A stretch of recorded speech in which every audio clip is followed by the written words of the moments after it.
He expected a Chinese wife for Christmas, but not the skill that saved his ranch from ruin. The year was 1889, and winter had descended upon the Montana Territory with a vengeance that frightened even the oldest settlers. It was not merely a season, it was a siege.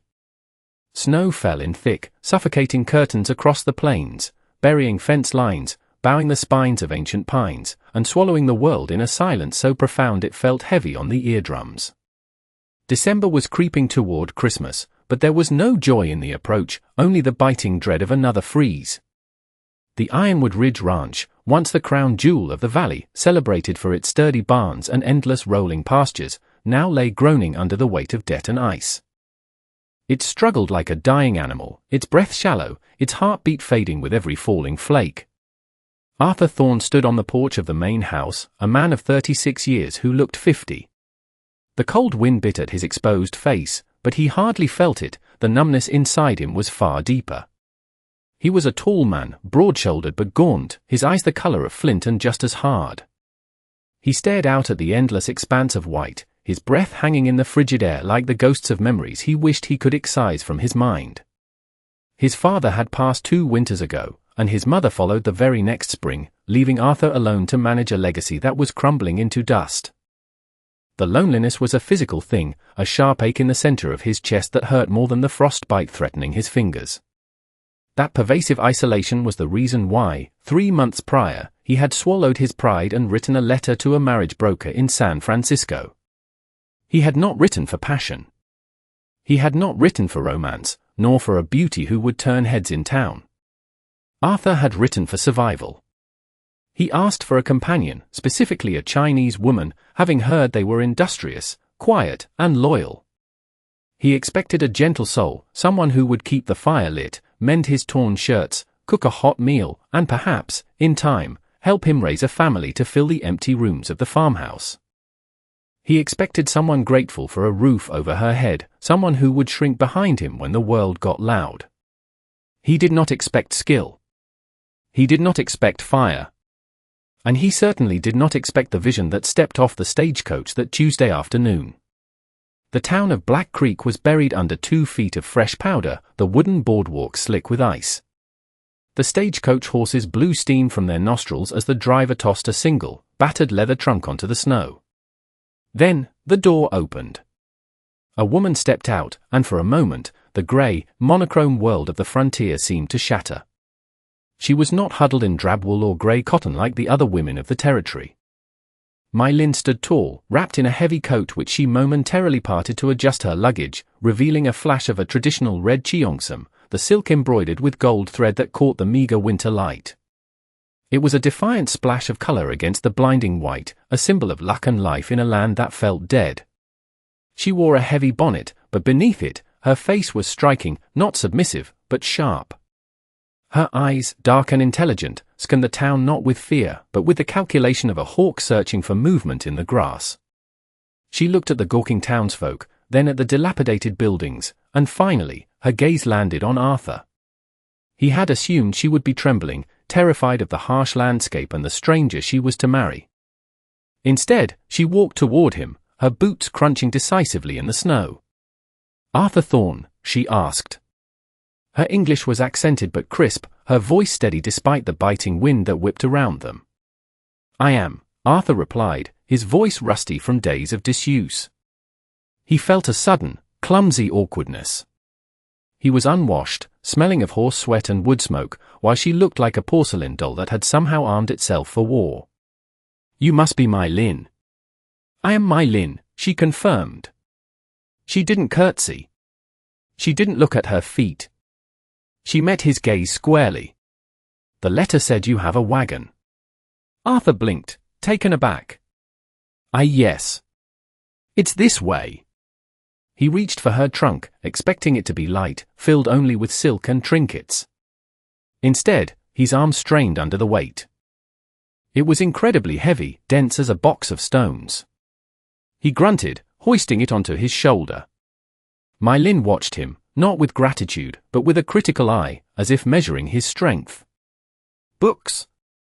Arthur grunted as he heaved it into the back of the wagon. "Essentials," she replied cryptically. As they climbed onto the wagon bench, the townspeople of Black Creek stopped to watch. Men paused in their shoveling, women peered through frosted glass. In 1889, a white rancher bringing home a Chinese bride was enough to fuel gossip for a decade. The whispers were audible, sharp and cruel, carried on the wind. Bought her, someone sneered. Look at that red dress, like a heathen, another whispered. Arthur stiffened, his jaw clenching. He reached for the reins, ready to shout them down, but he felt a gloved hand touch his arm. He looked at Mai Lin. She wasn't looking at the crowd. She was looking at the horizon, her expression serene, almost bored by the display of ignorance. The wind is picking up, she said calmly. We should beat the storm. She hadn't acknowledged the insults. She had dismissed them as beneath her notice. Arthur felt a strange twist in his gut, not pity, but a flicker of respect. He snapped the reins, and the horses lurched forward, pulling them away from civilization and into the desolate white openness of the plains. The ride to Ironwood Ridge was long and brutal.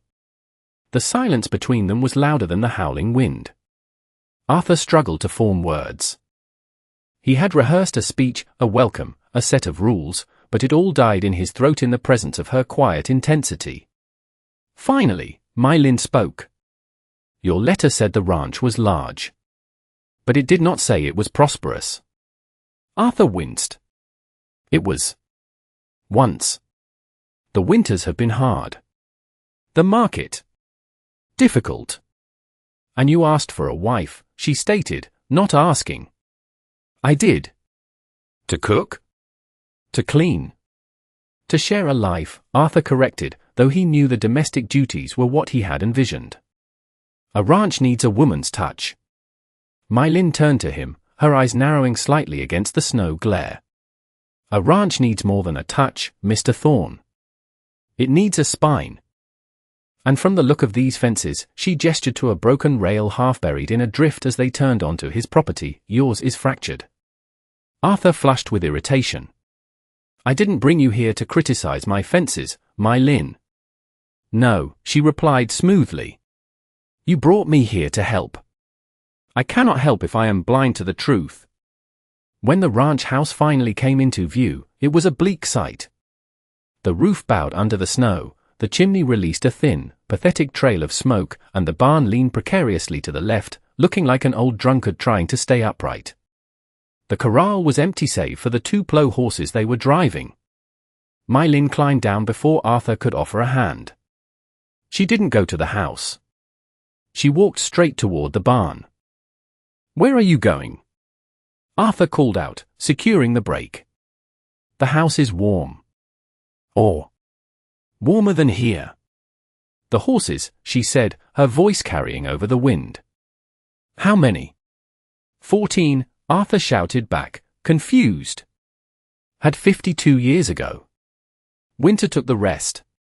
She nodded, not with sympathy, but with a grim sort of accounting. She disappeared into the dark, cavernous mouth of the barn. Arthur stood in the snow, bewildered. He had expected her to run to the hearth, to complain about the cold. Instead, she was inspecting his livestock. He followed her inside. The barn was dim, smelling of moldy hay and manure. The wind rattled the loose boards, creating a rhythmic clattering that usually set the horses on edge. But as Arthur entered, he saw Mai Lin moving between the stalls. She had removed her heavy gloves. Her hands, pale and slender, were running along the flank of his prize stallion, a jet-black beast named Obsidian. Obsidian was known to bite strangers, yet he stood frozen, his head lowered, as Mai Lin murmured something in a language Arthur didn't understand. It sounded musical, tonal, and calming. He has bad hooves, she said without turning around. Thrush in the left hind. And he is underfed. I feed them what I can afford, Arthur snapped, his pride stinging. Hay is 5 cents a bale and scarce. Mai Lin turned, her red cheongsam shimmering in the gloom like a dying ember. Then you are feeding them wrong. You are feeding them like plough horses, not like runners. Runners. Arthur scoffed. These are work horses. Marshland stock. Good for pulling and plowing, nothing more. My Lin walked over to him, her height significantly less than his, yet she seemed to tower over him in presence. Is that what you think you have? It's what my father bred. Heavy bone, thick coat. Your father bred for endurance, she corrected. But the lines. I see the arch of the neck. The depth of the chest. She pointed to an old mare in the corner. That mare. She is not just marshland. She has Acalteque blood. Ancient lineage. Fast. Tireless. Arthur stared at her. What would a woman from the city know of Acalteque blood? My Lin's expression tightened. My father was not a laundryman, Mr. Thorne. In China, he was a master of the imperial stables. We fled the wars to California, and there, he managed the racing studs for the railroad barons. I did not grow up with dolls. I grew up in the saddle. I know a diamond when I see it covered in mud. Arthur was silenced. The revelation hung in the cold air. He had expected a cook. He had been sent a master horseman. Show me the books, she demanded softly. That is private, Arthur bristled. A wife does not. A partner does, she cut him off. How much debt? Arthur looked at the ground, shamed. $15,000. The bank forecloses in April if I don't pay the interest. My Lin didn't flinch. She simply nodded. Then we have until April to turn these plow horses into gold. The days that followed were carved from ice and desperation, but within them, a stubborn flame began to grow between Arthur and my Lin. It was not the romance of storybooks, it was a bond forged in labor. My Lin took over the house, yes, the kitchen was suddenly organized, the meals, though simple, were seasoned with herbs she had brought in her trunk that made the meager venison taste rich, but her true home was the barn. She woke before Arthur, braiding her long black hair tight against her head, donning men's trousers she had reshaped to fit her frame, and heading out into the pre-dawn dark. Arthur watched her through the frost-coated windows, fascinated and terrified. She worked harder than any hand he had ever hired. She charted breeding schedules on the back of unpaid bills. She mixed poultices from dried roots to treat the horses' hooves. She spent hours in the stalls, grooming the animals until their dull coats began to gleam despite the poor diet. One morning, during a blizzard that turned the world into a swirling vortex of white, Arthur found her in the stall with Obsidian. She was wrapping the stallion's legs with strips of old wool. You'll freeze to death out here, Arthur shouted over the wind rattling the roof. He needs warmth for the tendons, she replied calmly. If we want to sell him as a stud, he must move like water, not like a stiff old man. Arthur grabbed a pitchfork and began mucking the stall next to her. Sell him? No one in the territory has money for a stud like him. They want plow horses. We are not selling to the territory, my Lin said, standing up and wiping her brow. We are selling to the future. That night, by the light of a flickering kerosene lamp, my Lin laid out her plan. She had drawn a map of the surrounding counties. The snow is deep, but the rich ranchers in the valley, the ones who own the mines, they are bored. They have money, and they want prestige. They want horses that can race, horses that look like kings. She tapped the paper. We breed the mares now. We sell the futures on the foals. We take deposits. And we sell Obsidian service. No one buys a foal that isn't born, Arthur argued, rubbing his temples. It's madness. It is speculation, my Lin corrected. And it is how the wealthy stay wealthy. We must convince them that Ironwood Ridge has a secret bloodline. A royal bloodline. She looked at him, her eyes fierce in the candlelight. You must trust me, Arthur. You know how to work the land.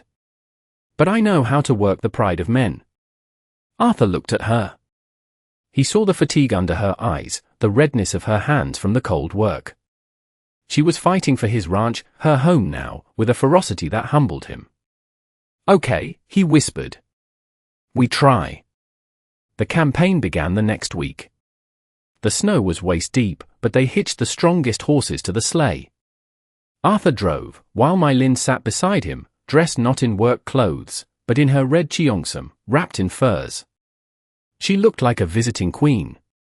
They traveled to the Doublebar Ranch, owned by a skeptic named Samuel Vance. Vance was a hard man who laughed when Arthur explained they were selling breeding rights. "You want me to pay for air?" Vance guffawed, spitting tobacco into the snow. "Arthur, you've gone soft in the head. And letting a woman run your business." He sneered at Mai Lin. Mai Lin stepped forward. She didn't speak to Vance. She walked to Vance's own horse, a patchy gelding tied to the rail. She ran her hand down its neck and whispered, "This horse is lame in the shoulder. You ride him too hard on the left lead." Vance stopped laughing. "How the devil did you know that?" "Because I know horses," she said, her voice ringing clear. "And I know that the stallion we have at Ironwood Ridge can sire a foal that will run circles around anything you own. A foal that will make the Doublebar famous in Denver and San Francisco. Or," she shrugged elegantly, "you can keep riding lame geldings." Vance stared at her. The silence stretched. Then, he reached into his coat and pulled out a heavy leather pouch. "I want first pick of the spring drop." They rode from ranch to ranch. The reception was always the same, a mockery, then curiosity, then awe. Mai Lin's knowledge was undeniable. She spoke of lineage and genetics with a scientific precision that baffled and impressed the rough cattlemen. She sold them a dream of speed and elegance. By the time they turned back toward Ironwood Ridge, Arthur's coat pocket was heavy with deposit slips and gold coins. But the winter was not done with them. 2 days before Christmas, the temperature plummeted to 30 degrees below zero. The wind screamed like a banshee. In the middle of the night, a loud crack echoed through the ranch. Arthur and Mai Lin bolted upright in bed. "The barn," Arthur gasped. They threw on their coats and rushed into the blinding storm. The heavy snow had snapped a main beam in the barn roof. It hung precariously, threatening to collapse the entire structure and crush the animals inside. The horses were panicked, screaming in fear. "We have to get them out," Arthur yelled, grabbing a halter. "No," Mai Lin shouted, grabbing his arm. "If we turn them out into this storm, they will freeze in an hour. We must shore up the beam. It's too heavy. We use the jacks," Mai Lin commanded, her voice cutting through the panic. "The wagon jacks. Get them." For 3 hours, they fought the building. Arthur, muscles screaming, cranked the heavy iron jacks while Mai Lin jammed timber supports into place. She climbed into the rafters, risking her life as the wood groaned and splintered around her, guiding Arthur's placement. She was fearless, moving with the agility of a cat, shouting orders that Arthur followed without hesitation. He wasn't the boss, he was the hands, and she was the mind. Finally, the beam held. The groaning stopped. The roof was secure. They collapsed into the hay, chests heaving, covered in sawdust and snow. The horses settled, their warm breath filling the air. Arthur looked at Mai Lin. Her face was smudged with dirt, her hair wild, her hands bleeding from splinters. She had never looked more beautiful to him. "You saved them," Arthur breathed. "We saved them," she corrected, breathless. Arthur reached out and took her hand. It was rough, calloused, just like his. "I sent for a wife," he said, his voice trembling with emotion. "I thought I needed someone to cook my meals. I was a fool." Mai Lin looked at him, her dark eyes softening. "And what do you need now, Arthur?" "A partner," he said. "A general. I don't know if I can save this place alone." "You are not alone," she whispered. "You have the Ghost Wind bloodline now. And you have me." Christmas Eve arrived with a calm, crystal-clear sky. The storm had broken. The world was a glittering diamond of ice. Inside the ranch house, the fire roared. The table was covered not with unpaid bills, but with a modest feast, roasted pheasant and dumplings Mai Lin had made. Arthur sat at the head of the table, but he didn't feel like the master of a dying ship anymore. He felt like a man with a future. He looked at the safe in the corner, where enough money sat to pay the bank's interest and buy feed until spring. The foals coming in April were already sold. The reputation of Ironwood Ridge was growing before the grass even turned green. He looked at Mai Lin. She was wearing her red cheongsam again, her hair pinned up with a comb he had found in his mother's jewelry box and given to her that morning. "Thank you," Arthur said, breaking the silence. "For the dinner?" she asked. "For everything. For the skill. For the fire. For saving me." Mai Lin smiled, and it was the first time he had seen her truly smile, a warm, genuine expression that reached her eyes. "I did not come here to save you, Arthur. I came here to build a life. Saving you was just necessary maintenance." Arthur laughed, a sound that hadn't been heard in that house for years. He stood up and walked to her, offering his hand. "Merry Christmas, Mai Lin." She took it, her grip strong and sure. "Merry Christmas, Arthur."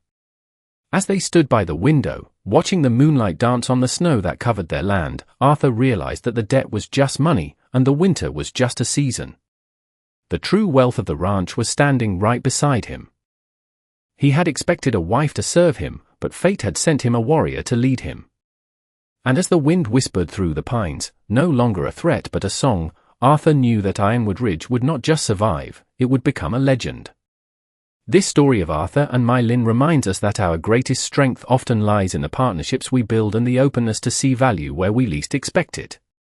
True love is not found in subservience or rigid roles, but in shared burdens and mutual respect, where two people combine their unique skills to overcome insurmountable odds. Like the harsh winter that tested the ranch, life's challenges are best weathered when we embrace resilience and trust in one another's strengths. By letting go of his pride and accepting Mai Lin's expertise, Arthur not only saved his legacy but found a connection deeper than he could have imagined. It teaches us that family is built on the foundation of working together, forgiving past prejudices, and persevering through the darkest storms. What did you think of Arthur's decision to trust Mai Lin with the ranch's future? Do you think you would have been able to overcome the pride and prejudice of that era to save your home? Let us know your thoughts in the comments below. If you enjoyed this story of resilience and romance in the Wild West, please subscribe to the channel for more heartwarming tales. Thank you for watching.